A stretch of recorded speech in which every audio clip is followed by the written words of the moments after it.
Welcome back. So I feel it is so important for our community to have knowledge in their options. And how do you explain differences between traditional burial, cremation internment, a mausoleum, or niche placement? Well, it definitely is a preference what a family would like to choose. When you choose ground burial, like I said, there is some steps that need to take place, as in the outer burial container that goes in to the plot that you have chosen at the moment. Having said that, when you choose that, there is a row that you choose, either flat or upright row, or you can also do a family estate where you can have a space where you can have several family members. Because in a ground burial, we can actually do burial up to traditional burials up to two people. So the first one goes deep enough for us to be able to do the second one in the future, which keeps the family together. Or you can also do several spaces next to each other, so that way you can maintain the heritage, the legacy of your family being next to each other. And or if you don't want to be in the ground, you're like, nope, I don't want to be around the critters on the ground, you can actually choose a mausoleum space, which is a big shutter where the casket goes inside of. And you can choose from a single crib to a tandem or to a companion, which those two mean, tandem and companion, mean that two individuals can go inside of there. And then there's also the cremation.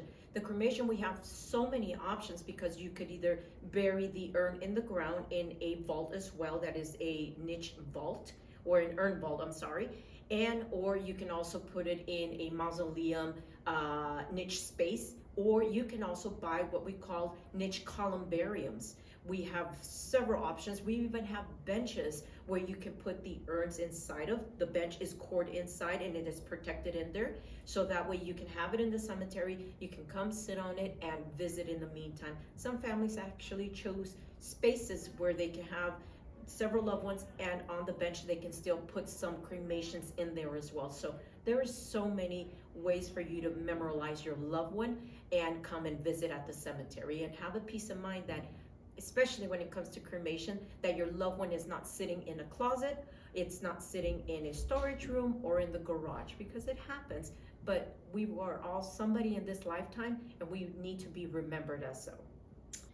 What factors influence where a family member is placed? The factors are going to be, really, if you've had a conversation with your loved one and asking, what are your wishes? Because if we don't have these conversations with our family and let them know, like, hey, I know I don't want to be cremated personally, I know I want to be buried, so I've taken all those measurements to have space for myself and for several of my loved ones, because I know that letting them make those choices will be hard.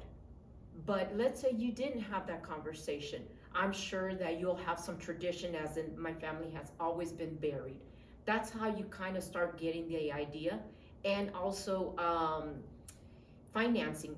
If you know how much money you have to spend to do a burial, that's kind of where you're going to gauge if you're doing a traditional burial, or what your option is to do a cremation placement. Because yes, cremation is a little less expensive, but in reality is it a traditional thing that you must do a traditional burial? Or even so, some in the Catholic tradition, you can do cremation, but the urn always gets placed on holy ground, which is the cemetery. Thank you.